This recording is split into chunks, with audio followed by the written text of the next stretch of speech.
Muchas gracias a ustedes por la invitación. Me alegro mucho y muchas gracias por sus palabras, prorector, de lo que usted leyó del informe de autoevaluación. Creo que es súper importante mirar estas cosas así desde el principio, digamos, y eso demuestra también un compromiso de la institución y de las autoridades con respecto a la integridad y la ética, que yo creo que es fundamental. Solo como a modo de presentación muy breve, mi nombre es Gonzalo Pizarro, ya dijeron, soy el director académico de docencia, que trabajamos en la vicerrectoría académica de la Universidad Católica. Yo soy originalmente profesor de ingeniería, he estado haciendo clases allá desde hace 25 años en temas de ingeniería ambiental. Esa ha sido mi área de docencia y de investigación. Y desde el año 2015 estoy en la dirección de docencia. Con el cambio de rector me pidieron seguir, lo que acepté porque todavía siento que tengo cosas pendientes que terminar, y la verdad es que una de esas es el tema de la integridad académica. Esta de la integridad académica para mí ha sido un tema antiguo. La verdad es que incluso en ingeniería, que también fui director de docencia allá hace muchos años, trabajé en estos temas precisamente porque uno, o yo creo, se da cuenta de que al final, por lo menos yo, creo que quisiera que la gente del exterior, digamos, reconozca a los egresados de mi universidad porque son gente honesta y porque son gente confiable. Y la verdad es que todas las otras cosas vienen a continuación, pero creo que me daría mucha vergüenza tener que andar escuchando que los profesionales de nuestra universidad son gente deshonesta. Y de ahí partió un poco esto, y la verdad es que todos los días me meto más, y es de hecho una de mis obsesiones en este momento. Entonces, quería partir esta pequeña presentación, que espero que no me salga demasiado larga, porque como que siempre siento que tengo muchas cosas que contar. El título en realidad era bastante largo, así que lo tuve que cortar aquí. Cuando lo escribí me pareció enorme, pero básicamente al final voy a hablar de cómo promover la integridad académica en esta educación a distancia. Pero el tema fundamental es la integridad académica, de eso quiero hablar. Y lo primero es hablar por qué es importante la integridad académica. Y ahí hay muchas razones, y estas están tomadas en realidad de una visita que tuvimos el 2016 de una profesora de Australia, súper interesante, y en realidad me dejó marcado en realidad en estas frases, digamos. Nosotros realmente creemos que la educación es la clave para solucionar los problemas. Eso es lo que nosotros buscamos, y por eso enseñamos en la universidad. Entonces, cuando la credibilidad de la educación se debilita por la falta de la integridad académica, ¿cómo uno va a poder solucionar esos problemas? Entonces, el tema está más allá de la universidad, no es solamente un tema, y eso por eso es importante, creo, hablarlo con los estudiantes, que no es como que uno hace las cosas deshonestamente, copian una prueba, importa solamente en la prueba, importa en el futuro, importa en el impacto que ellos pueden hacer en el país. Entonces, básicamente, ¿qué significa tener un título profesional? Y por lo tanto, la gente después va a saber, bueno, ¿vale este título? ¿Ah? O sea, ¿cómo puedo saber quién es un título verdadero o quién no? Sin duda que hay factores de riesgo. Cada día las universidades operan en este ambiente competitivo. Tenemos perfiles mucho más diversos que llegan a la universidad y muchas presiones por el financiamiento. Entonces, los alumnos también se ven enfrentados a dilemas, digamos, cuando tienen que atrasarse en las carreras, y por lo tanto eso es un factor de riesgo. Sin duda que uno puede pensar en que los valores de la educación superior se van a socavar si es que la integridad académica no se conserva. ¿Se me pasó? Lo segundo es que es formación de personas, ¿no es cierto? La integridad académica es un tema de formación de personas, no es un asunto como solamente de castigos, digamos. Tenemos que entender que las personas que nosotros tenemos en la universidad las estamos formando, y parte de su formación significa entender qué es lo correcto o lo incorrecto en los temas de integridad académica. Y lo otro que se ha demostrado es que la deshonestidad no termina en la universidad. Hay estudios, muchísimos, que demuestran que los estudiantes que hicieron o tenían faltas de integridad en la universidad, sobre todo muchas veces, terminaban haciéndolas después como profesionales. Y yo creo que más de algunos de nosotros tiene ejemplos de ese tipo. Y lo otro que se ve es que las universidades, esto en Estados Unidos, que usan más el código de honor, que en general las universidades que usan código de honor tienen menos falta a la integridad académica. Y esto está bien relacionado con el tema de hablar el tema. O sea, de que esto no sea un asunto escondido de solamente un reglamento. No sé si alguien ha visto este documental, pero se los recomiendo muchísimo. Se llama Deshonestidad, la verdad sobre las mentiras. Es de un psicólogo israelita, pero que vive en Estados Unidos, y él trabaja este tema de una manera súper interesante porque en el fondo ayuda a entender por qué uno miente o uno comete estas faltas, en términos de estos factor compensatorio y racionalización. Mucho tiene que ver con estas trampas chicas, digamos, que al final son más comunes que las cosas grandes, entonces también es una cosa que a nuestros estudiantes les pasa, y a nosotros también. La creatividad y la deshonestidad van bien juntos, eso también está muy demostrado. Esto de que uno se acostumbra a ser deshonesto fácilmente es un tremendo tema, y por eso es que hay que evitar que estas cosas pasen desde el principio, y el ambiente social importa, ¿ah? Y ahí es donde yo creo que nosotros tenemos un rol que cumplir como universidad, porque nosotros podemos cambiar el ambiente, podemos hacer que este tema sea importante y por lo tanto los estudiantes lo comprendan. Por digo, les recomiendo ver este documental. Entonces, el punto es, y esto es para los más antiguos que tal vez se acuerdan de Supertramp, tenemos una crisis, o sea, ¿y qué crisis, digamos? ¿Este es un problema? Bueno, yo creo que sí, y que tenemos un problema. Hay cosas que pasan, y esto, como diría alguien, pasa hasta en las mejores familias, ¿no es cierto? Nosotros tuvimos hace unos años un escándalo, en realidad, porque esto salió hasta en las noticias, de estudiantes de ingeniería que hicieron una copia masiva por WhatsApp. Fue una cosa, pero realmente una vergüenza, una vergüenza. Porque además eran estudiantes de altos recursos económicos, o sea, no tenían ninguna necesidad. Entonces, creo que fue espantoso. También hemos visto casos en el país, ¿no es cierto?, estafas de todo tipo, digamos, sabemos de más de una, digamos, en este caso. Y estos también, muchos de ellos son profesionales que estudiaron en algún lado, digamos, y que definitivamente conservaron estas prácticas. Tenemos cosas como esta, ¿no? Hay gente que vende hacer las clases por ti. O sea, esto ya, yo por lo menos lo encuentro impresionante. Y si ustedes hacen una pequeña búsqueda en internet van a encontrar montones de sitios de este tipo. Esto, por ejemplo, fue una foto que me mandó una persona de la biblioteca. Esto estaba en un panel de la biblioteca del campus San Joaquín, ¿no? Gente que ofrece escribir tesis con frases como no al plagio, puntualidad en las entregas, confidencialidad. Entonces, estas son las cosas que nuestros alumnos tienen acceso, ¿no? Y en realidad, por ejemplo, esto en Australia, en Estados Unidos, están sumamente preocupados con este tema, porque efectivamente esto de contratar gente que haga el trabajo por uno es muy complicado de detectar, porque efectivamente ellos hacen el trabajo, no hacen un trabajo original. El problema es que no es el alumno nuestro el que lo hizo, sino que es otra persona, y es muy difícil de detectar. Entonces, aquí es donde estamos nosotros. Entonces, ¿cómo lo abordamos? Y ahí es donde aparece el concepto de una política de integridad académica, el tener esto. Esto está tomado de un artículo de Tracy Bretta, que también les recomiendo buscarla en sus artículos y sus publicaciones. Esta profesora australiana que ha trabajado mucho en este tema. Entonces, la política de integridad académica es esta respuesta de la institución para apoyar el aprendizaje de los estudiantes, educando tanto al cuerpo académico, al personal de apoyo, como a los mismos estudiantes sobre el comportamiento responsable en el aprendizaje y la evaluación. Y yo creo que ahí es donde está la clave de esto. La integridad académica significa o necesita educación, y necesita educación a toda la comunidad universitaria. Esto no es solamente para los estudiantes. Nosotros, profesores, también estamos involucrados. Todo el personal de apoyo de la universidad también tiene que entender qué es la integridad académica y por lo tanto estar comprometida con esta integridad académica.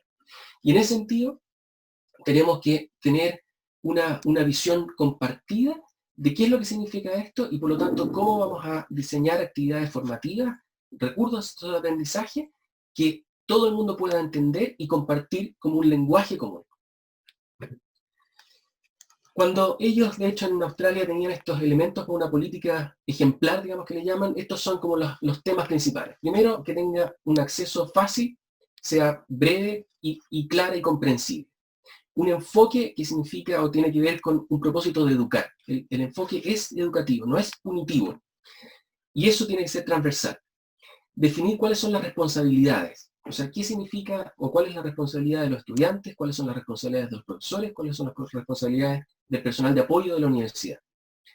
Tiene que tener detalle suficiente para que haya una precisión, pero tampoco excesiva, ¿no es cierto?, de cuáles son las faltas, cuáles son sus consecuencias, que son los castigos, y cuáles son los procesos que se van a seguir. O sea, tiene que ser sumamente transparente cómo uno va a trabajar con esto cuando ocurre un problema. Y por último, tiene que tener sistemas de apoyo para que implementar la política. Y aquí creo que es muy relevante y agradezco al prorector también que está acá y las autoridades, porque estas cosas funcionan si las autoridades de la universidad empujan esto. Esto no es un tema solamente de los profesores, tiene que ser a nivel institucional. Lo otro importante es conocer factores de riesgo que inciden en las faltas a la integridad académica. Y aquí no voy a detenerme demasiado, solamente les muestro que hay varios factores de riesgo, pero si se fijan, no solamente son los estudiantes. ¿Ah? Y aquí tiene una de las cosas que creo que es importante, y dado que estamos con principalmente profesores acá, es la formación de los académicos. Nosotros tenemos que también ayudar a los profesores a entender este tema de la integridad académica y cómo ellos pueden promoverla y trabajarla dentro de sus cursos. Y no solamente ver que el detectar faltas a la integridad académica es el único rol de un académico. ¿Ah? Y ahí no voy a extenderme, pero hay muchas cosas que trabajar en ese sentido. Nosotros, dentro de la universidad que estamos trabajando en esto, todavía no tenemos aprobada la política, como llevamos años trabajando en eso, estamos a punto, diría yo, hemos decidido trabajar en estos tres grandes ámbitos. El desarrollo de estrategias formativas, o sea, cómo educamos a toda la comunidad, estudiantes, profesores y personal de apoyo de la universidad. Un sistema de gestión comunicacional, cómo hablamos de esto adecuadamente y cómo enseñamos a través de la comunicación. Y por último, la gestión de las faltas. O sea, si es que todo lo anterior falla, porque en el fondo lo que uno esperaría es que no hubiera faltas si es que uno ha hablado y ha explicado claramente, si una falta sucede, ¿cómo vamos a trabajarla? Y ahí también hay todo un tema de cómo trabajar las faltas de manera que siempre tengan un componente educacional. Yo creo que, esto es una visión personal, pero siento que nosotros en Chile tenemos esta visión de que los problemas se arreglan castigando. ¿Ya? Y eso no es la única manera de solucionarlo. Y yo creo que en la gestión de faltas, o por lo menos en nuestros reglamentos, lo único que hay asociado a integridad académica es cómo castigar. Y eso no basta. Entonces, ¿cómo uno promueve la cultura de integridad académica en la modalidad de educación a distancia? Y esto fue una larga introducción para llegar al tema de la presentación. Bueno, ustedes supongo que estamos viviendo todos lo mismo. Es una situación compleja, súper inesperada. Y la verdad, yo creo que lo que más se siente es que hay un nivel de ansiedad tremendamente alto. Ansiedad de parte de los estudiantes, ansiedad de parte de los profesores, ansiedad de parte de todos los profesionales que trabajan en la universidad. Entonces, nosotros hemos trabajado recomendaciones en tres grandes niveles. Recomendaciones para directivos docentes, para estudiantes y para profesores. Esos son como los tres grandes ámbitos. Yendo a cada uno de ellos, con respecto a directivos docentes, básicamente lo que hemos tratado de trabajar con ellos es en términos de readecuación de actividades curriculares. Dado que todo esto se ha dado vuelta, ¿no es cierto?, hemos insistido bastante y hemos tratado de dar alineamientos en términos de tiempos de descanso para los estudiantes, la cantidad de trabajo, flexibilidad en sentido de decir que uno va a tener que dar vuelta a los cursos y eventualmente las cosas prácticas dejarlas para el final o incluso postergarlas para el siguiente semestre, pero vivir con esa flexibilidad y entender que todos estamos complicados, digamos. Hemos dado lineamientos para metodologías de enseñanza para cursos prácticos. Estamos viendo ahora cómo hacer políticas o desarrollo de cómo hacer una investigación en laboratorio en estas condiciones, digamos que también es un tema re importante. Y con respecto al avance curricular, estamos viendo y adecuando el currículo para básicamente mover las cosas prácticas hacia el final y lo teórico hacia el principio. Y esto insistiendo en que haya participación de la comunidad. O sea, necesitamos que los alumnos también participen de estas decisiones, estén informados constantemente y que también se den cuenta que nosotros estamos haciendo lo mejor posible dentro de las condiciones que tenemos y pensando en su formación y en su éxito como estudiante. Con respecto a los estudiantes, hicimos un documento con recomendaciones para fortalecer la integridad académica en el trabajo a distancia, y un documento relativamente simple, con varios pasos, digamos, y algunos están mencionados acá, pero siempre partiendo de recordarles que el objetivo es seguir aprendiendo con integridad, ¿no? Sin descuidar el desarrollo del trabajo honesto, responsable, respetuoso, ¿no? Y eso creo que hemos tratado de insistirlo, digamos, y que eso se le traspase a los estudiantes. O sea, no es un asunto de, o sea, no queremos mostrar una desconfianza, queremos que ellos mismos se den cuenta que el trabajar honestamente los beneficia a ellos. No es una cosa que nosotros exigimos externamente. Entonces, en ese sentido, las recomendaciones están, el trabaja con honestidad, ¿no es cierto? Y hay varios links al uso ético de información, y sobre todo que reflexionen. Yo creo que los estudiantes necesitan pensar en estas cosas. Organización del tiempo, del espacio, y cómo hacer las cosas, eso también lo tenemos puesto. Las formas de aprender, con respecto a hábitos de estudio, cosas por el estilo. La comunicación con los profesores o tutores, yo creo que es importante también insistirles que ellos confíen en hacer preguntas, en pedir ayuda a profesores o tutores o compañeros que necesiten. Y también con respecto al manejo de la ansiedad. Todo esto bastante puesto de nuestros asuntos estudiantiles. Cosas solamente para mostrarles, digamos, recursos que hemos desarrollado, como infografías y cosas de ese tipo. Y con respecto a los profesores, ha habido mucho entrenamiento, nosotros usamos Canvas como estos sistemas de aprendizaje, nos cambiamos recién a Canvas, y Zoom, digamos, ha sido nuestra súper herramienta. Hemos insistido en mantener la comunicación con los estudiantes a través de conductos oficiales, ¿no? O sea, el uso del WhatsApp, Facebook y cosas así, o sea, por favor no, digamos, porque genera mucho más problemas que otra cosa, entonces insistimos en ese tipo de comunicación. Usar Canvas para todo, en realidad, ojalá, porque también estamos tratando de que esto sea ordenado, digamos, y dar la información a través de eso. Un tema súper importante, y aquí tiene que ver con cómo los profesores son, muestran y demuestran la integridad académica, es dar el ejemplo, por ejemplo, en entregar material que tenga derechos de autor y cosas por el estilo. Yo creo que hay que apoyarse en la biblioteca en esto, y los profesores deben ser sumamente cuidadosos, porque ellos están siendo ejemplo para los estudiantes si ellos entregan material de esa forma, o copian un pedazo de internet, digamos, sin citar la fuente, cosas por el estilo. Con respecto a las clases, estamos, bueno, manteniendo los horarios, tratando de que no sean más largas, se nos han pasado algunas y cosas por el estilo. Con respecto a la evaluación del aprendizaje, yo creo que aquí es tal vez de las cosas más importantes. Estamos recomendando tener un plan de evaluaciones. Insistir en tener más evaluaciones formativas, o sea, cómo ayudamos a los estudiantes que vean que están aprendiendo, y que se den cuenta, digamos, de que están dominando el aprendizaje. Queremos también que hagan exámenes con preguntas que en realidad demuestren aprendizaje y no memorización o cosas que pueden obtener de internet. Entonces, en ese sentido, estamos tratando de que los profesores vean formas de generar exámenes que, por ejemplo, los estudiantes puedan usar todos sus apuntes, internet, y cosas por el estilo, porque ellos lo que tienen que mostrar es que son capaces de resolver los problemas y no encontrar la fuente del problema, digamos, en internet. En ese sentido, preguntas contextualizadas, que sean problemas reales, que sean cosas que ellos mismos decían que enseñar, de manera que eviten la copia, ¿no es cierto? Y la longitud de la evaluación. O sea, en el fondo es tener cuidado con esas cosas. Pero aquí en la evaluación hay muchas cosas que trabajar. Y por último, la promoción de la integridad académica. Generamos un pequeño módulo en Canvas, que los profesores pueden usar y meter dentro de sus clases, donde tiene información sobre los reglamentos, el código de honor y cosas así, de manera que ni siquiera los profesores tengan que hacer algo, sino que lo puedan insertar en su curso para hacer saber a los estudiantes cuáles son las expectativas que los profesores tienen, ¿no? Y en ese sentido, en las evaluaciones, con énfasis en el aprendizaje, ¿no es cierto?, estén más presentes. Y la otra cosa que hicimos fue comprar licencias de Turnitin. Turnitin es un software de detección de plagio, pero en realidad es para trabajo original, ¿no es cierto?, donde muchos profesores lo están usando, y por lo tanto los alumnos pueden subir sus tareas a través de Canvas, y el software les hace esta detección. Pero los estudiantes pueden usar el software antes, o sea, ellos pueden autoverificarse, que es la parte más importante. Pero sobre todo es hablar de estos temas con los estudiantes. Yo creo que ese es el gran consejo a los profesores.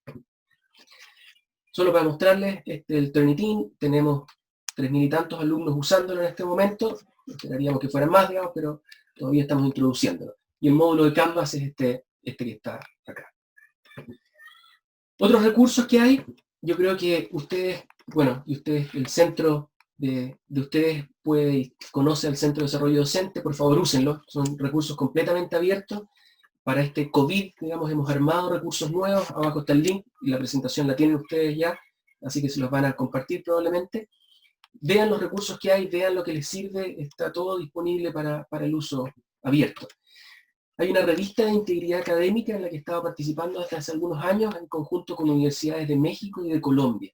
También es un buen recurso y también, ahí está el link, ojalá le puedan echar un vistazo. Y por último está este Centro Internacional para la Integridad Académica, el ICAI, que es un centro muy antiguo que fundó este profesor McKay, que estaba en una de las referencias anteriores sobre el Código de Honor. Este centro, desde este año estoy participando, de hecho, en el board del centro. Es un centro que ha trabajado en este tema hace mucho tiempo, tiene muchos recursos también, y además arma una comunidad de personas interesadas en el tema que también puede ayudar. Uno puede hacerse miembro como institucionalmente, yo se los recomendaría que le echaran un vistazo a eso. Entonces yo diría, en conclusión, educar, no vigilar. Yo creo que ahí hay un tema que nosotros tenemos que trabajar y tenemos que también cambiar nuestra actitud frente a esto. Yo creo que nosotros, como universidades, nosotros somos responsables de la formación de estas personas que van a tomar decisiones en el futuro. Entonces tenemos que enseñar, acompañar, tenemos que facilitar el aprendizaje, ayudar a los jóvenes a alcanzar su potencial y hacer una contribución a la sociedad. Eso es lo que nosotros queremos de nuestros egresados. Y la verdad es que yo creo que la mayoría de los estudiantes quieren aprender, así que tenemos que darle la oportunidad para que eso ocurra. Yo creo que darle un exceso de énfasis a la gente deshonesta hace que la gente honesta no sienta que son importantes. Yo creo que también hay que mostrar que la honestidad es importante, felicitar a la gente honesta y mostrar más a la gente honesta que a la deshonesta en estas cosas. Yo creo que ellos tienen que ser un ejemplo para los demás y tienen que cambiar una cultura. Yo creo que ahí es donde tenemos un rol. Es de largo plazo, ¿no? Estoy consciente de eso, pero creo que es bueno tomar la decisión y avanzar en esa dirección. Y ojalá todos estemos en esa parada, digamos, si quisiera ponerlo así. Eso quería contarles, espero dejarlos pensando, ¿para qué les voy a mentir? Eso es mi objetivo. Yo creo que acá no hay recetas mágicas, yo creo que aquí solamente uno tiene que ponerse esto como meta, leer, estudiar y trabajar con los estudiantes y conversarlo. No sé si ustedes, probablemente más de alguno lo ha hecho. Yo, después de esta copia de WhatsApp en ingeniería, estaba haciendo clases todavía, lo conversé con un estudiante en una clase. Y los alumnos, primero, estaban indignados, o sea, les parecía espantoso. O sea, no hubo nadie que dijera así como, ah, sí, en realidad a veces uno podría. Nadie lo puso así. Y lo otro que me llamó la atención es que un estudiante me dijo, agradeció esa conversación. O sea, ellos ven, o sea, la sensación muchas veces de los estudiantes es que los profesores no nos interesa lo que ellos piensan o sienten. Y eso no fueron más de 15 minutos, o sea, tampoco fue una clase entera. Lo agradecieron mucho porque ellos se dan cuenta que estos son temas y que a nosotros nos importa. Y nosotros a veces no hacemos suficiente énfasis en mostrarles las cosas que nos interesan. Eso, muchas gracias. No veo caras ni reacciones. Esto es súper enredado hacer charlas así, pero... Bien, Gonzalo, bueno, decirte que muchas gracias por tu presentación, por supuesto. Hemos en el chat solicitado a quienes quieran participar o de realizar una pregunta que puedan registrarla ahí. Y en este momento vamos a dar paso a solicitar levantar la mano. Me da la impresión de que don Andrés tiene la mano ahí levantada. Bueno, ahora es Alejandro quien va a moderar esa parte. Les va a dar el acceso a quienes hayan levantado la mano para poder hacer sus consultas o la conversación. Muchas gracias, Gonzalo, por tus palabras. Yo creo que a muchos miembros de la comunidad universitaria nos identifican por el actuar tanto institucional como individual. Y quisiera, modestamente, quiero agregar quizás el diagnóstico inicial, una reflexión para compartir con todos también, por cierto. Tengo la sensación que hoy día vivimos en una sociedad que está preocupada más de resultados y posiciones actuales que procesos. Y por lo tanto, eso es tremendamente peligroso que también se traslade a la educación. O sea, hoy día importa cuánto vale, cuánto pesa, dónde vive, pero no importa cómo llegaste a ese estado, no importa tu trayectoria, también sucede, ¿no es cierto?, que muchos tienen la sensación que están construyendo la historia a partir de la fecha de su nacimiento y no reconocen que la sociedad ha ido desarrollándose a partir de éxitos y fracasos y que por lo tanto, vuelvo a mi idea principal, hay que valorar el proceso. No sé si quisieras comentarnos algo sobre esa reflexión. Absolutamente de acuerdo, o sea, absolutamente de acuerdo. Y de hecho, estuve en marzo, justo antes de que quedara el desastre, estuve en una conferencia de integridad académica y una de las charlas tenía que ver con ese tema, pero aplicado directamente en la sala de clase. Y en el sentido de que cuando uno como profesor lo que valora es el rendimiento y no el aprendizaje, esa es la señal que le está dando al alumno. Entonces decir que, tú tienes un 6,5 en vez de un 6 y eso es mejor, el mensaje es, yo quiero más nota, no me interesa si aprendiste. Esto es más notorio todavía con los niños en el colegio. Y yo creo que cuando uno como papá le dice, quiero que te vaya bien en la PSU, también está mostrando eso. Y yo siento que es muy fácil caer en la tentación de valorar el resultado y no el proceso que a la larga es el aprendizaje. Así que toda la razón y gracias por el comentario, porque yo creo que es bueno poner eso y ese es otro tema que uno debiera conversar también con los profesores y uno como papá también. Y ahí hay un tremendo tema para trabajar. Sí, vamos a darle la palabra a Mauricio Godoy, que tiene varias preguntas o comentarios ahí que realizar.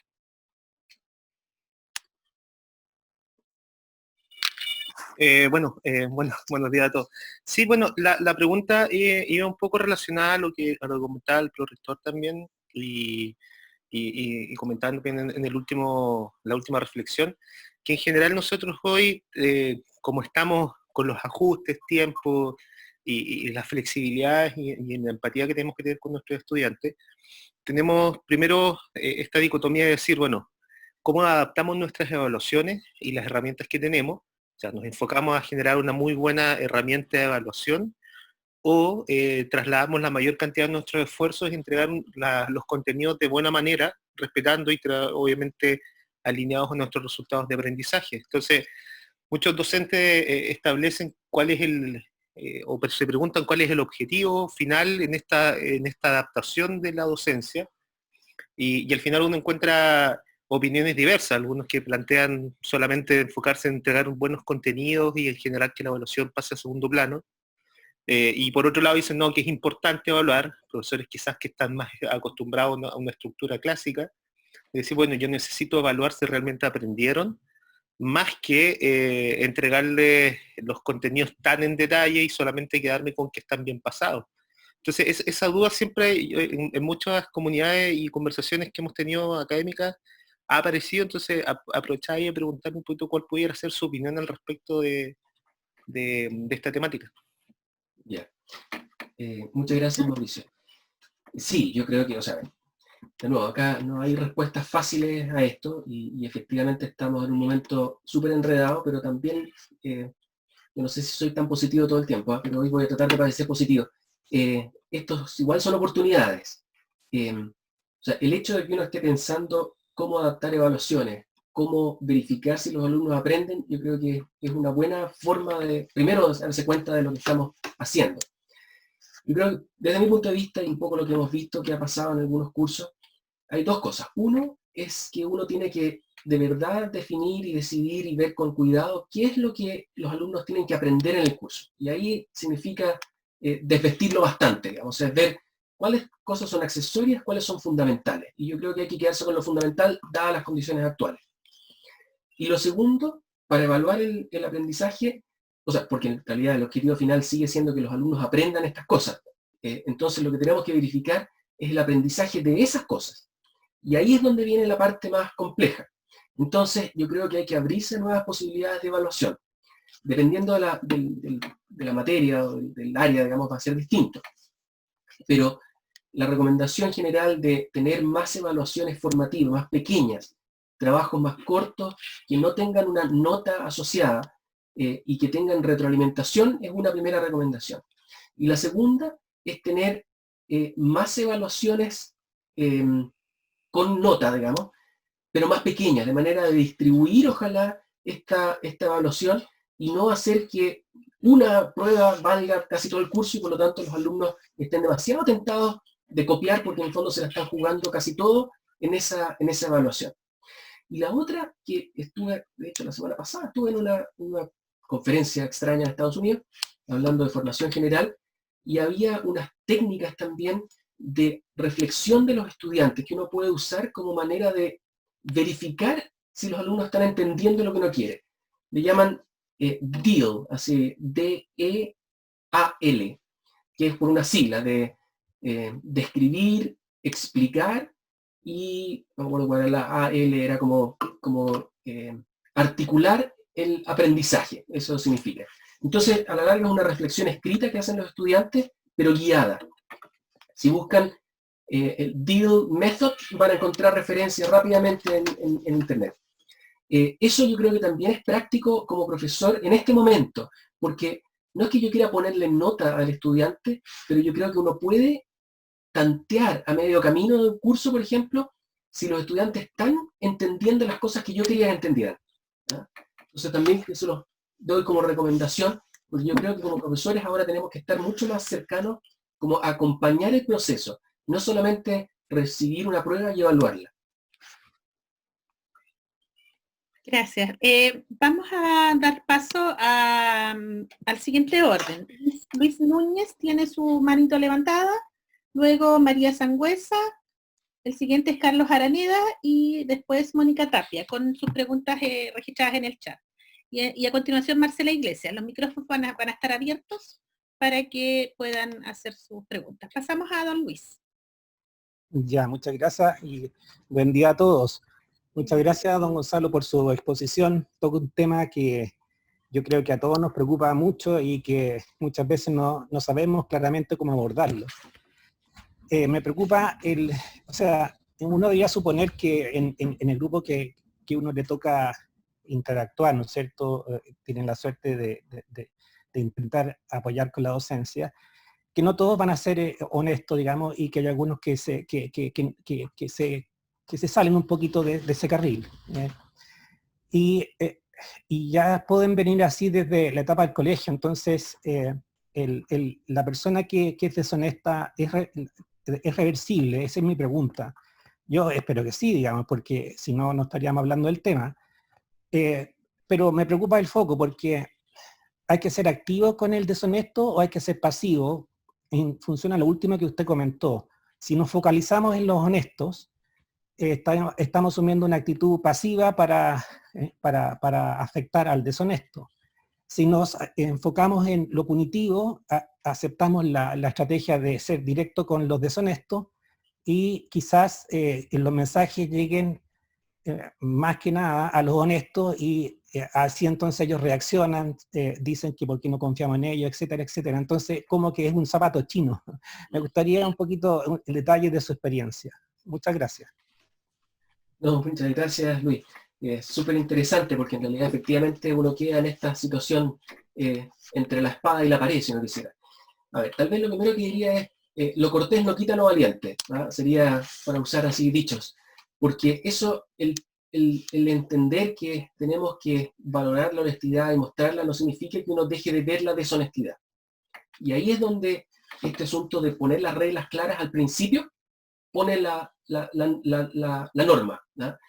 Yo, como profesor, uno debería decir al principio del curso, así espero que se comporten ustedes, y no dar por supuesto que, o sea, yo he hecho clases un montón de años, y la verdad es que ahora último estoy preocupándome de hablar de estas cosas, o sea, tampoco soy la perfección ni el gallo de la gran experiencia. Pero el punto es que uno, y tal vez porque no sé si somos chilenos, digamos, uno es re malo para decir qué es lo que uno espera de los demás. ¿Ah? Y nosotros tendemos a suponer que todo el mundo entiende lo mismo que yo por cualquier cosa. Y al final el hecho de definir cosas y decir, así entiendo yo esto, aclara y aplana la cancha. Entonces, primera recomendación sería, uno tiene que ser súper claro el primer día de clase con los estudiantes y decirles, esto es colaboración permitida, esto no es colaboración permitida. Si usted hace una colaboración no permitida, va a tener una sanción, esto está en el reglamento, es el sistema, no es mi culpa. ¿Ah? Así, transparente. Y en el fondo, pero también decir por qué me importa. O sea, yo no estoy castigando la copia porque copió. Yo estoy castigando la copia y por eso estos gringos le ponen consecuencia, no castigo. O sea, si usted copia en una evaluación, la consecuencia va a ser un 1 en esa evaluación. No estoy castigando por la copia, estoy evaluando lo que yo veo que usted sabe, que no tengo idea de lo que sabe, por lo tanto tiene un 1. Es una consecuencia, no es un castigo. Y yo creo que si estas conversaciones tenidas al principio del curso ayudan mucho a aclarar la cosa, porque después todo es más o menos transparente, está todo dicho, y todos los alumnos saben eso. Y yo creo que hay que aprovechar a la gente honesta para que dé ejemplo de eso. Y lo otro es insistir en que el objetivo de esto es el aprendizaje, no es la nota. ¿Ah? Y ahí yo creo que también uno puede hacer un punto. Pero sin duda que es difícil, pero yo creo que hay que pensar cómo hacerlo para que este mensaje se traspase y que no es que el copiar o no copiar es por darle el gusto al profesor, es porque ellos tienen que aprender, porque ellos tienen una responsabilidad con la sociedad después. Si ellos no saben lo que hay que saber, van a hacer un daño para la sociedad.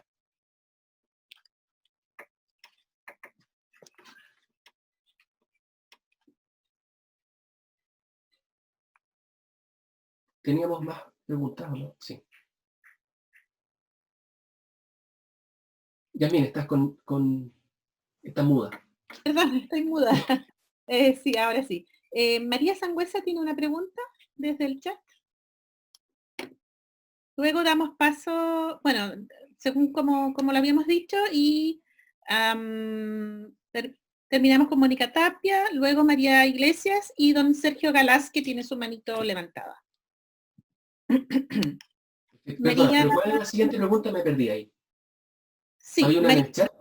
María Sangüesa pregunta, ¿qué recomienda para abordar la formación de académicos en la promoción de la integridad, ya que esto involucra cambios para el paradigma y resulta muy difícil? A ver, yo creo que ahí es donde ustedes, perdona, se me olvidó, ustedes, yo le digo Centro de Desarrollo Docente porque es nuestro, digamos, pero ustedes se llaman Centro de Innovación y Desarrollo. Eso, Centro de Innovación.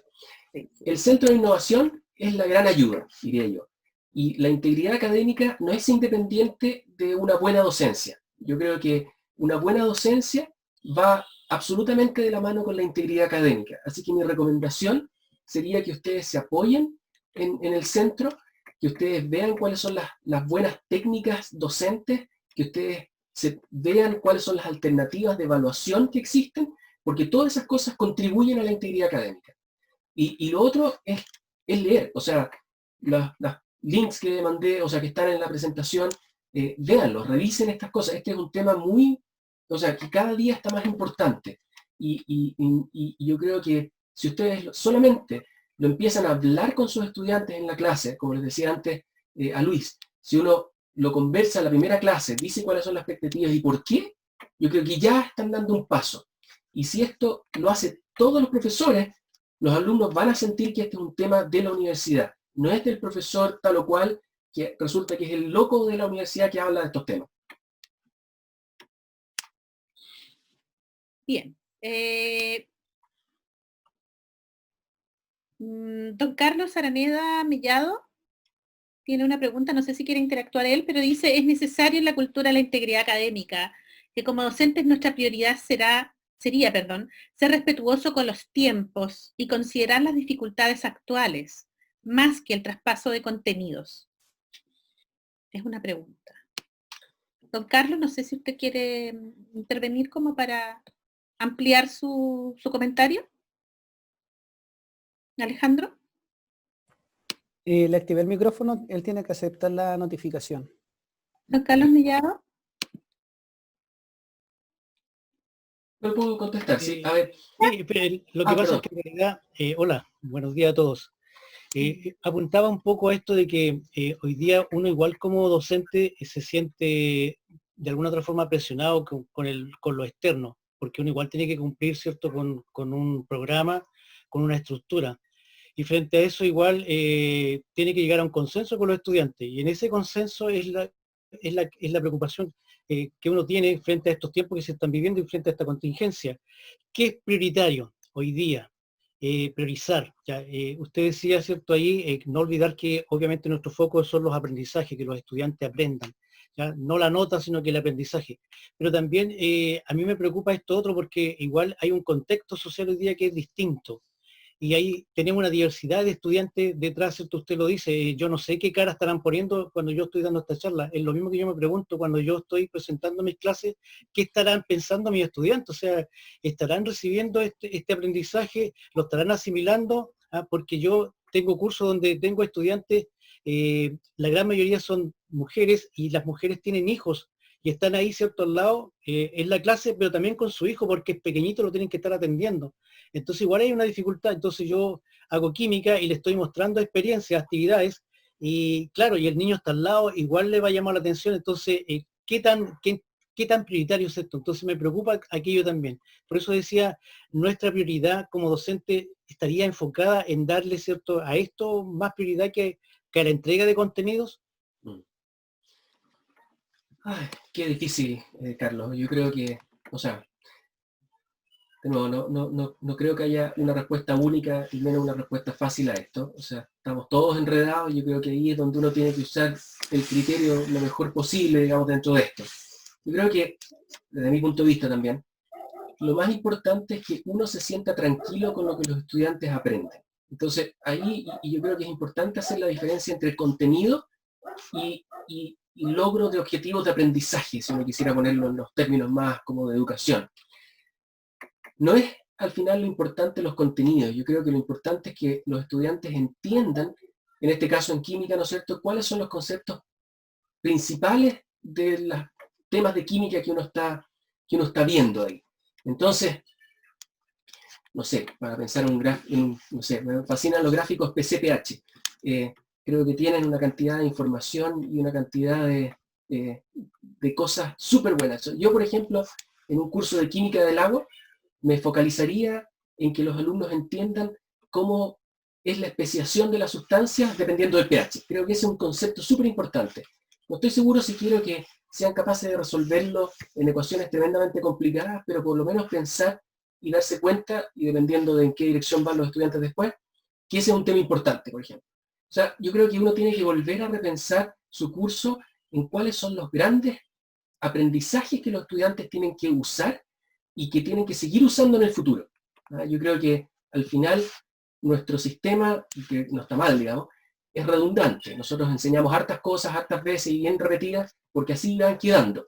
Pero aquí, y dada la emergencia, yo creo que hay que volver a centrarse en lo fundamental.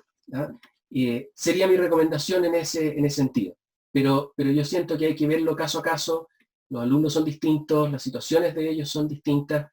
Uno tiene que ser compasivo, si uno quisiera ponerlo así, con ellos, entenderlos, pero no olvidar que lo que nosotros queremos es que al final de este semestre ellas hayan aprendido las cosas importantes del curso que nosotros estamos dando. Y yo creo que eso es una reflexión que uno tiene que hacer también. Bien, muchas gracias. Damos paso a la señora Mónica Tapia. Yo para no usar más tiempo, solo quiero leer la pregunta que puse en el chat, que es cómo manejar esta idea que se da entre los profesores, de que los cursos muy reprobados o los profesores muy reprobadores son mejores que aquellos que se enfocan en el aprendizaje y la empatía, entendidos como muy facilitadores. Hay unas ideas instaladas también sociales y compartidas. ¿Cómo luchamos contra eso? Están especializándose en preguntas difíciles ustedes. Sí, no, es un enredo. Yo creo que es una cosa cultural y por eso es que lo que siento es que estas cosas son temas que uno tiene que trabajar como universidad completa para cambiar cultura. Y yo creo que en ese sentido, claro, yo estudié ingeniería también, así es que en la época en que entrábamos 350 y salíamos 150, entonces conozco perfectamente el sistema. Yo creo que eso está equivocado, porque en realidad genera que las personas estudien para la prueba y no para aprender. Y eso no está bien. Yo creo que nosotros tenemos que mejorar nuestros sistemas de evaluación para demostrar que el sistema de... O sea, a ver, cuando uno reprueba el 50% de un curso, lo más probable es que el otro 50% igual sepa, porque uno seleccionó la colita de arriba. ¿Ah? En ese sentido es un éxito. El problema es que suena como que el otro 50% estaba perdido. Y yo creo que si uno compara con un curso donde la reprobación es muy baja, pero tiene evaluaciones que demuestren aprendizaje, uno puede mostrar que toda esa gente perdida, la verdad es que aprende. Es cosa de darle una oportunidad o una visión distinta. Y ahí para mí gusta el tema de la inclusión, tiene un rol. O sea, yo creo que el sistema de hace 30 años era porque la población estudiantil era tremendamente uniforme en todo sentido. ¿No? Yo creo que ahora tenemos que reconocer que nuestros estudiantes son mucho más diversos y por lo tanto, si nosotros los aceptamos en la universidad, también tenemos una responsabilidad de entregarles conocimientos, independiente de cómo sean. Por eso los aceptamos, si no podríamos no haberlo aceptado. Y eso yo creo que hay que convencerse de la diferencia. Y lo otro es trabajar más en formas de evaluación que mida el aprendizaje, que no es fácil, o sea, no estoy dando ninguna solución mágica ni fácil, yo creo que, pero es un trabajo constante. Nosotros, por ejemplo, en la universidad, desde hace 8 años creo ya, todos los profesores recién contratados pasan por un diplomado de docencia universitaria, es una exigencia. Entonces, yo creo que en 10 años más creo que vamos a notar una diferencia en los profesores por haber pasado por este entrenamiento en docencia universitaria. O sea, súper bien que uno sea ingeniero y con doctorado y que publique y toda la cuestión, pero nosotros no somos profesores de origen. Y yo creo que es bueno tener por lo menos un barniz de ser profesor.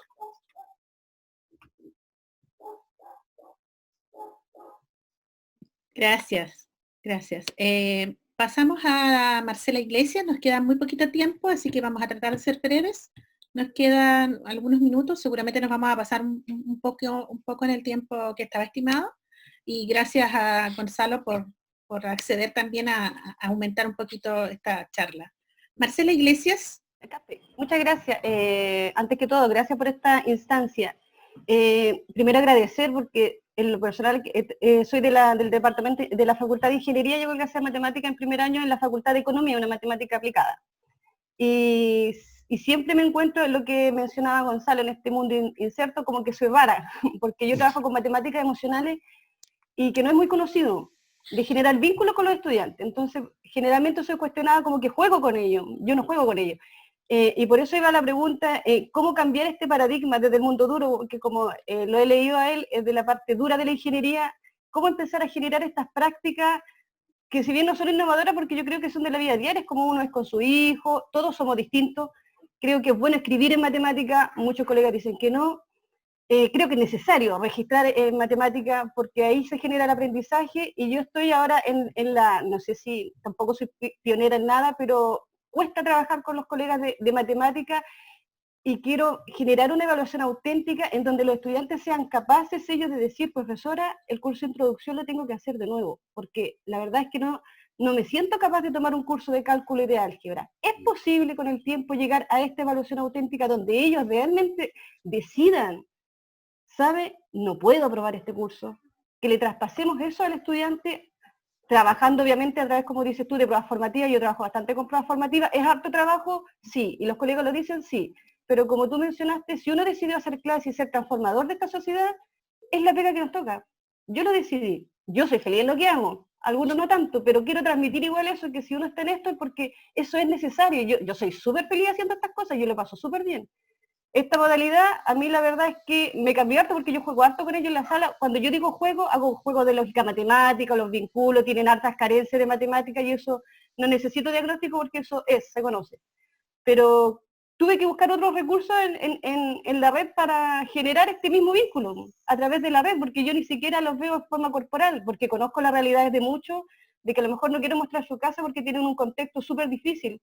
De repente hay violencia intrafamiliar, tienen un enfermo, no tienen el mejor entorno en la casa para estar, muchos están del teléfono, y también los entiendo y siento que hay que ser respetuoso por eso cuando no se muestran en forma visible. Hay hartas realidades distintas y que tenemos que ser empáticos. No todos nos podemos sentar en un escritorio y con un fondo visible liso o amigable para ellos. Ellos no todos tienen la posibilidad. Y esa era mi pregunta, en base a esta evaluación futura. ¿Es posible llegar a eso? Uf, ya les dije, ustedes son especialistas en esto de hacer preguntas horrorosas. Sí, yo creo que sí, porque yo creo que uno también tiene que mantenerse positivo y esperanzado. Encuentro fantástico, no he visto, o sea, no, yo no he visto personalmente nunca un alumno que pueda decir así, no, en realidad yo debiera hacer este curso de nuevo, cosas así. Encuentro fantástico un alumno puede decirlo, yo creo que eso demuestra que realmente los alumnos están reflexionando sobre su aprendizaje. Solo un colega, me acuerdo que tuvo el éxito de hacer que un alumno que reprobaba el curso de mecánica de fluidos se fuera contento reprobando el curso, después de hablar con él. Y yo creo que lo hizo reflexionar y en el fondo darse cuenta de que necesitaba saber lo que le faltaba. A ver, son hartas cosas. Yo creo que se puede cambiar, yo creo que una cosa que voy a empezar no a dar consejos, sino más bien las mismas dudas que tengo yo. Yo creo que estas cosas uno debiera verlas también con un enfoque de investigación. O sea, alguna vez en una universidad en Estados Unidos me acuerdo de haber visto una frase que tenía un centro de este tipo de educación también, que decían la enseñanza como investigación. Y yo creo que también uno puede plantearse estas estrategias que uno toma en las clases como un proyecto de investigación. O sea, yo creo que uno debiera hacer experimentos, entre comillas, con los cursos y con los alumnos, y ver cuáles son las estrategias que mejoran, tratar de armar algún sistema de evaluación más transversal que pueda usar en más de un curso, por ejemplo, y comparar. Yo creo que la mejor manera de convencer a nuestros colegas, profesores, digamos, es con evidencia, y evidencia lo más científica posible. Entonces, mi recomendación sería seguir trabajando en esa línea, pero empezar a inventar formas para hacer una evaluación que sea transferible a otros cursos, a otras metodologías, y comparar aprendizajes. Y eso creo que podría ayudar. Y lo de los alumnos yo creo que sí, o sea, en el fondo también hay que ser empático. Y efectivamente, por ejemplo, yo descubrí que mi computador no tiene el procesador suficiente para ponerme un fondo chorro. Entonces, yo creo que los alumnos están mucho peor que nosotros en ese sentido, y claramente tenemos que ser respetuosos, y nosotros no programamos, nuestras clases no son online. Entonces, estas clases online ahora son una emergencia. Entonces, no podemos pensar que nuestro modelo de trabajo de clases online es como si los alumnos se hubieran matriculado a un programa online de enseñanza donde les exigen tener un computador con ciertas características, con cámara, con micrófono, una pieza sola y cuestiones así. Entonces, esta es una situación especial y yo creo que nosotros tenemos que adaptarnos lo mejor posible, y en el caso de la integridad académica, tratar de hacer entender a los alumnos que es importante para ellos. No nos están dando el gusto a nosotros, es para ellos, es para su futuro. Gracias, Gonzalo. Vamos a dar paso entonces a don Álvaro Barrientos, nos queda ya muy poco tiempo. Luego don Sergio Galás, Patricio Manzárraga y finalmente don Cristian Smith, nuestro rector, quien dará las palabras al cierre de esta charla. Álvaro. Hola, buenas tardes. Bueno, tal como lo puse en el chat, primero agradecer la iniciativa y la presentación de Gonzalo. Creo que es necesario no solamente para la formación profesional, ¿cierto?, sino que para la vida en lo cotidiano poder actuar con integridad en todo sentido y educar a través del ejemplo. Esa es la primera idea que planteo ahí, que creo que como cualquier experiencia en la vida de aprendizaje requiere de un buen ejemplo, y nosotros aquí en el contexto de la universidad creo que estamos llamados a dar el ejemplo.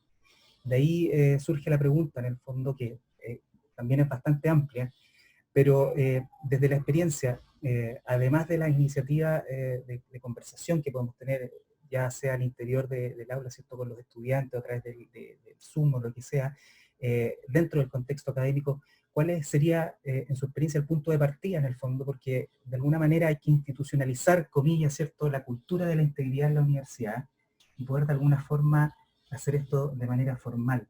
Más allá que en la esencia y la formación de cada uno debiera estar, tenemos que de alguna manera pregonarla con el ejemplo y formalizarla dentro de nuestra casa de estudio. Entonces, desde su experiencia, ¿cuál sería ese punto de partida? Gracias, Álvaro. Sí, yo creo que el punto de partida precisamente es tener esta política de integridad académica, que es una política que va más allá de solamente el reglamento de cómo sanciona. O sea, uno debiera tener, como les mostraba en la presentación, una política con más ámbitos. Y para eso hay harta literatura al respecto, digamos. Pero nosotros escogimos esas 3 dimensiones.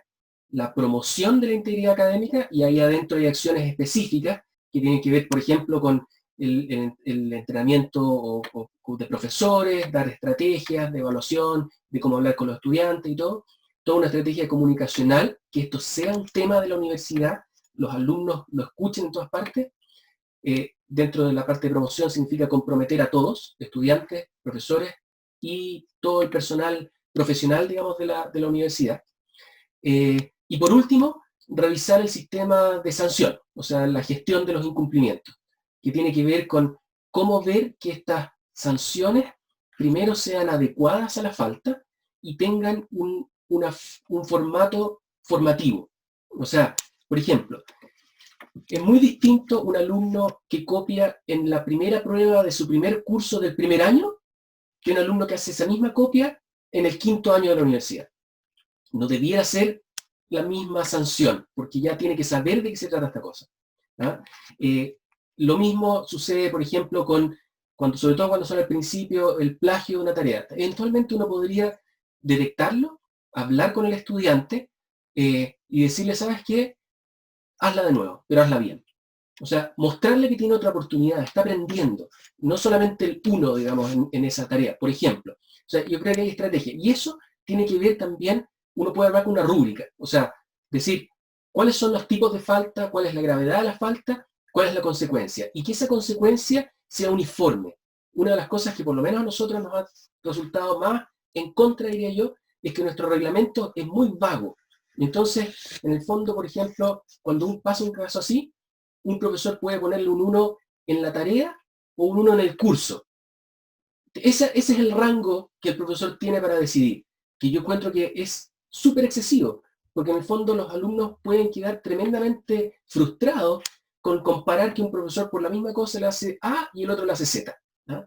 Pero la política, yo diría, es que ustedes tienen que trabajar, bueno, no sé si quieren, pero les recomendaría trabajar en una política de integridad académica que sea coherente desde todos los extremos, y que no sea la sanción la única parte importante, y acciones en toda dimensión, y hacer que este sea un tema. Nosotros, por ejemplo, estamos desarrollando un pequeño curso online, 4 horas de dedicación, que todos los novatos, esperamos el próximo año, empiecen a tomar cuando entran a la universidad, para contarles las cosas claras, digamos, es decir, esto es lo que esperamos de ustedes, y estas son cosas que están bien, estas son cosas que están mal, y que después, por lo menos todo el mundo, hablemos el mismo lenguaje.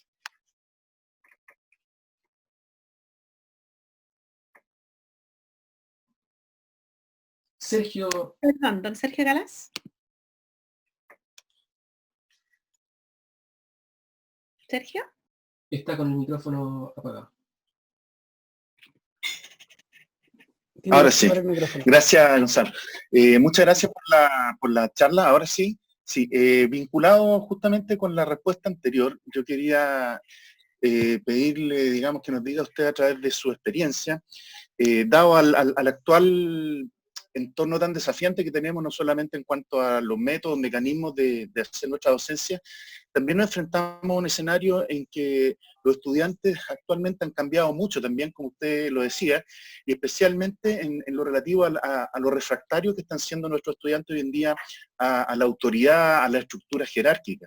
La pregunta es, ¿qué nos puede decir usted cómo pudiéramos asumir un liderazgo, o cómo ve usted qué caminos podemos vislumbrar para asumir un liderazgo en estas condiciones? Sí. Mira, excelente pregunta también. Son las mismas dudas que tenemos todos. De las cosas que yo he visto, porque nosotros no lo hemos hecho así, pero que, como les decía, en marzo estuve en esta conferencia de integridad académica, después visité la Universidad de California en San Diego, que tiene un centro de integridad académica de otra dimensión. Ellos lo que han hecho, y yo creo que son estrategias que son muy buenas, es involucrar a los estudiantes.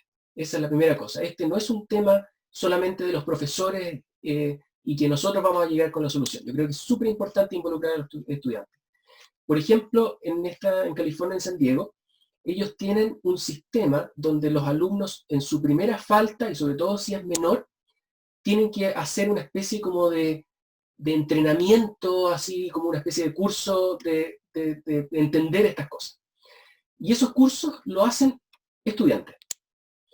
Me junté con esos estudiantes cuando estuvimos allá, hicimos una reunión con ellos, y varios de los que estaban de estos tutores de integridad académica eran alumnos que habían cometido falta, y que ellos mismos se dieron cuenta de lo que había pasado, lo que estaban haciendo, y sintieron la necesidad de contarle a los demás. Yo creo que en este caso, que tenemos problemas con esto de la autoridad, y que si nosotros, papás o profesores, decimos algo, lo más normal es decirle que no a eso por base, yo creo que tenemos que tener estudiantes aliados que sean nuestras voces también. Y ahí yo creo que hay un trabajo importante que hacer con conseguir un grupo de estudiantes que sea tutor, que quiera trabajar en esto, que quiera participar y ayudar a sus compañeros.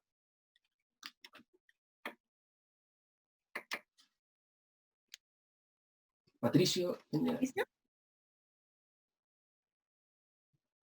También está con el micrófono apagado.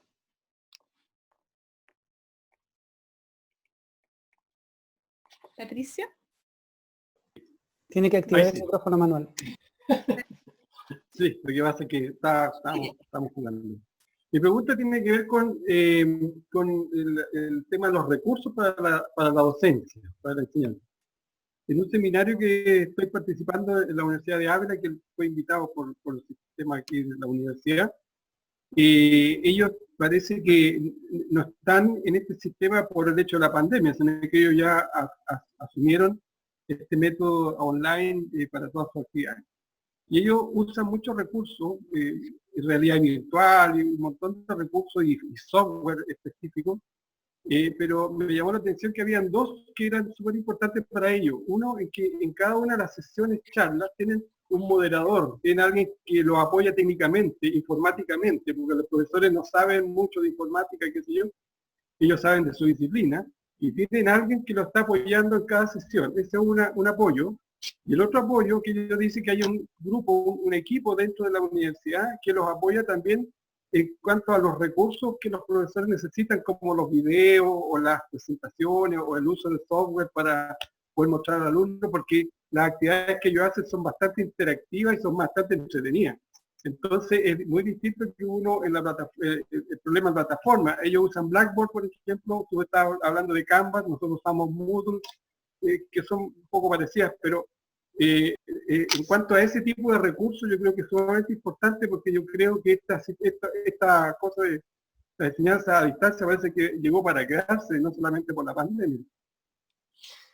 Sí, a ver, yo no estoy seguro de lo del llegó para quedarse. Reconozco que tal vez soy a la antigua. Yo creo que nuestros estudiantes, sobre todo en el pregrado, necesitan el contacto humano. O sea, en el fondo esto se puede hacer, pero yo creo que no es una cosa, para mi gusto, no es óptima, porque al final la educación en la universidad no son solamente los cursos, también es la vida universitaria, es la vida política universitaria, ¿no es cierto? Hay muchas más cosas que son la formación de los estudiantes, sobre todo en el pregrado.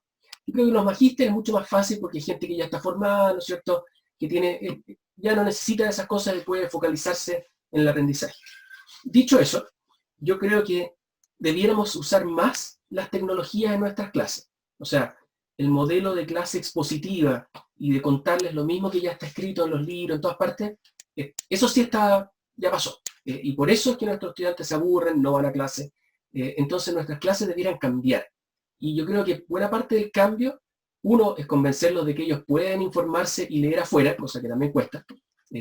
También he tratado de hacerlo y la verdad es que muchas veces son frustraciones. Y lo otro es que las clases se conviertan en más bien el concepto de clase invertida. Nosotros creo que estamos moviéndonos más en esa dirección, que efectivamente tiene que ver con uso de tecnología, en el sentido de que la clase lectiva se puede hacer afuera y en cualquier horario, y para eso uno necesita estos recursos de ¿cómo se llama?, el diseño instruccional. En realidad eso es lo que usan allá y que tienen gente experta, y es caro. Y las clases en realidad deben ser discusión.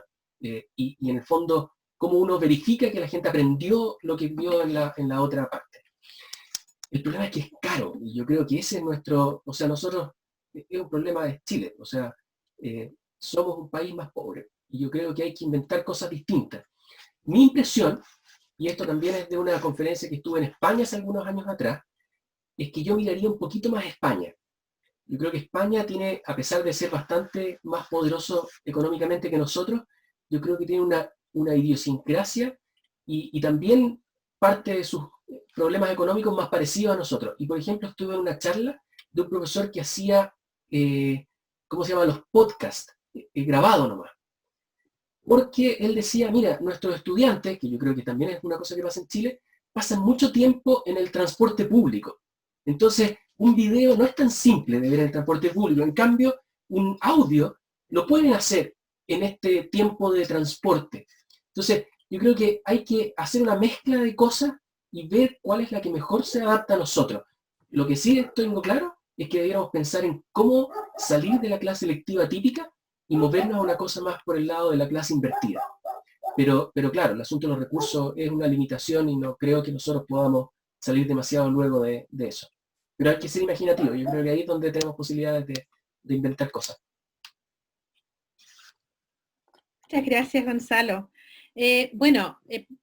Profesores, antes de dar paso a don Cristian, quiero comentarles que este video, esta charla ha sido grabada, nosotros después vamos a disponer para ustedes el link para que puedan revisarla y por supuesto que la vamos a compartir con toda la comunidad docente de la universidad.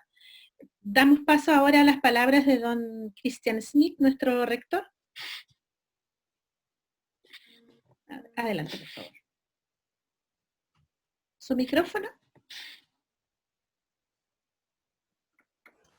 Tiene que activarlo de manera manual. Yo le envié la notificación para que lo active. Ahí estamos. ¿Me escuchan? Muy bien. Sí. Hola, buenos días, Gonzalo. Buenos días a todos los asistentes a esta tan interesante charla. He tenido algunos problemas con mi conexión, por eso yo no lo estoy escuchando ahora en la última parte. En los últimos 2 minutos he tenido problemas, así que, pero sin perjuicio de ello, he podido seguir esta interesante charla de Gonzalo, que viene en un momento muy oportuno. Por un lado, por el momento que estamos viviendo como sociedad, donde muchas veces da la impresión que más importa el fin y se dejan de lado los medios, y uno se pregunta el éxito a cualquier precio. Y por otro lado también la coyuntura actual de la pandemia, que nos obliga a interactuar a través de la distancia, hace muy propicio reflexionar sobre estos temas de la integridad académica. Y especialmente en estas semanas donde estamos realizando evaluaciones online. Y me parece que ha sido una estrategia de mucha humanidad e inteligencia la que ha planteado Gonzalo en su exposición, de no generar una confrontación directa con los alumnos, sino que de ir explicando, de ir sembrando conciencia, y también generar un clima de cooperación en la relación pedagógica docente-estudiantes. Creo que faltan instancias como estas también, por lo cual queremos agradecer mucho a Gonzalo su presentación y también el hecho de haberse tomado el tiempo para ilustrarnos sobre estos temas tan relevantes. Y desde ya creo que la gran asistencia de más de 80 personas acá demuestra que hay una inquietud por parte de la comunidad docente académica nuestra para aprender más. Y por ello también quiero agradecer precisamente a nuestros docentes el hecho de estar conectados y de querer aprender y mejorar sus estrategias tácticas, diría casi, en la relación con los estudiantes. Y como universidad católica, por último, creo que nos cabe un rol fundamental en la formación integral de los jóvenes. Pero no olvidemos que esto va mucho más allá de la docencia. Se aplica también en nuestro interactuar diario entre nosotros mismos, con terceros externos a la universidad. Se aplica también a todas las actividades del quehacer académico. Cuando estamos investigando, cuando estamos escribiendo un artículo científico, también tenemos que tener esa conciencia y también el enfoque valórico tan necesario.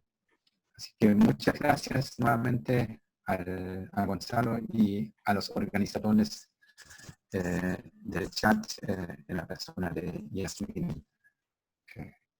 Y ojalá sigamos ahí en contacto. Gracias, don Cristian, señor rector, por sus palabras. Antes de que Gonzalo se despida, ¿verdad?, de nosotros, agradecer a todos los presentes por parte de todo el equipo del CID, y principalmente a Gonzalo, que tuvo la disposición inmediata, apenas nos comunicamos con él.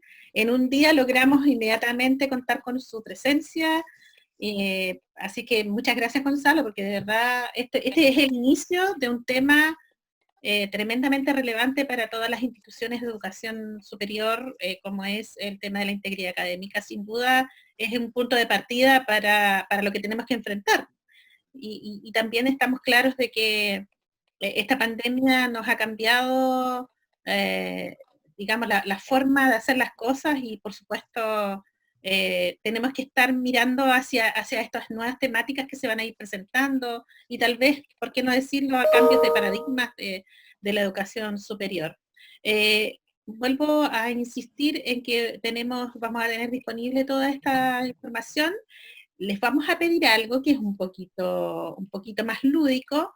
Son 4 pantallas las que tenemos en este momento por la cantidad de personas que están en la charla, así es que les vamos a pedir, vamos a sacar una foto de pantalla que después vamos a unir, pero tenemos que sacar 4 fotos de pantalla, así es que activen por favor sus cámaras antes de dar las palabras de cierre de don Gonzalo, y vamos a sacar unas fotitos para que nos podamos después lucir con todos los participantes que han estado en esta charla. Muchas gracias. Ya, por la cantidad de pantallas, tenemos que sacar las 3 fotos.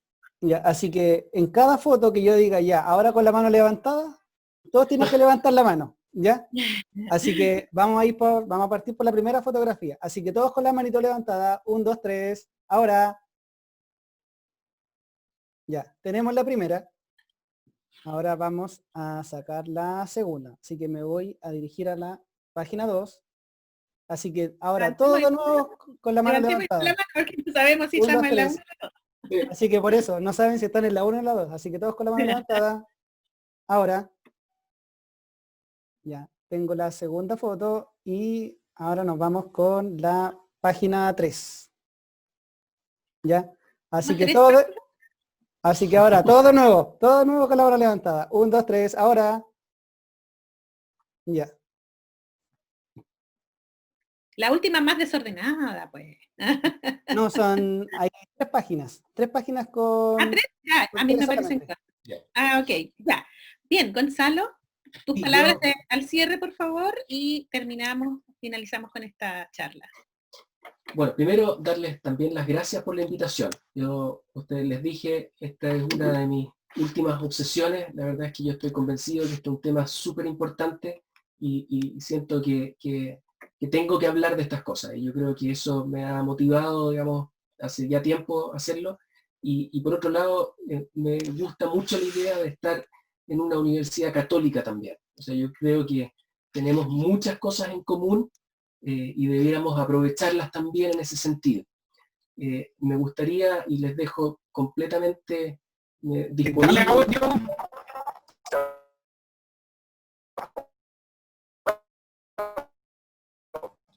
No, yo adelante.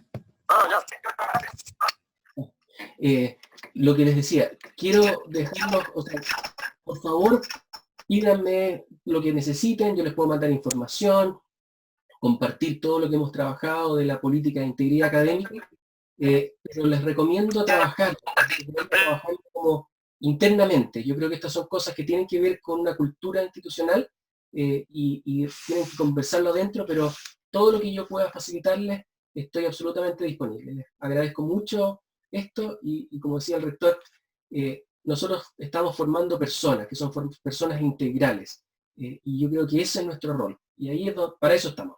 Así que gracias, muchas gracias nuevamente. Muchas gracias. Nos vemos. Gracias, colegas, gracias, docentes, gracias, autoridades, por esta participación, y gracias, Gonzalo. Espero que no sea la última vez. No, ni un problema. Hasta luego. Que tengan un excelente día. Chao, chao. Muchas gracias.